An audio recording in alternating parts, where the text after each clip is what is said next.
बिहार अक्सर अपनी राजनीति और पार्टियों को लेकर हलचल में रहता है। एक बार फिर बिहार चर्चा में है, कारण बिहार की राजनीति में अब बी टीम की चर्चा जो जोरों पर है। तथाकथित खुद को सेकुलर बताने वाली पार्टियां अब तक असदुद्दीन ओवैसी की पार्टी एआईएमआईएम को बीजेपी की बी टीम बता रही थी। अब इसी कड़ी में नया नाम प्रशांत किशोर की जन सुराज जुड़ गई है।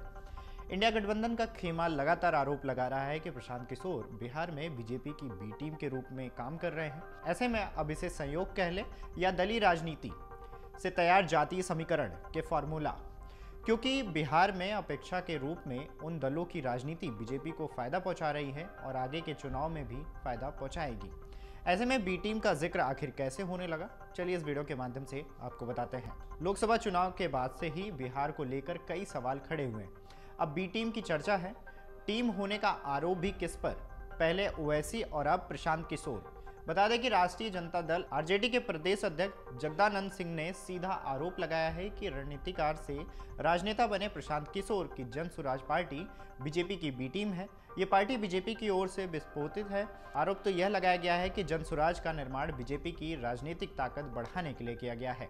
इसके लिए उनकी एक चिट्ठी भी सामने आई है, जिसकी चर्चा सियासी गलियारों में काफ़ी तेज हो रही है। ऐसे में देखा जाए तो आरजेडी बिहार में बेचैन है और बेचैनी की वजह भी है, क्योंकि अभी तक तो राष्ट्रीय जनता दल एमवाई यानी मुस्लिम यादव समीकरण को बिहार में एमआईएम के उम्मीदवार से खतरा होता रहा है। प्रदेश में हुए कई चुनावों में एमआईएम के उम्मीदवारों ने मुसलमान मतों में सेंधमारी कर आरजेडी को नुकसान पहुंचाते रहे हैं।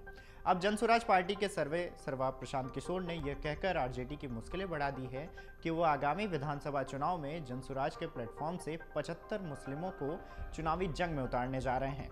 जाहिर है कि मुस्लिम बहुल्य विधानसभा क्षेत्र होंगे, जहां राजद के उम्मीदवार को मुस्लिम मतों की सेंधमारी से उलझना होगा। जिस वैज्ञानिक तरीके से शोध कर टिकट बांटने का जो गणित तैयार किया है, वह निश्चित रूप से आरजेडी की राजनीति को प्रभावित करने वाली है। ऑल इंडिया मजलिसे इस्तेमाल मुस्लिम यानी एआईएमआईएम के राष्ट्रीय अध्यक्ष और हैदराबाद से सांसद असदुद्दीन ओवैसी खुद कहते हैं कि मेरे दल को भारतीय जनता पार्टी की बी टीम कहते हैं। बिहार के संदर्भ में भी महागठबंधन का सीधा आरोप है।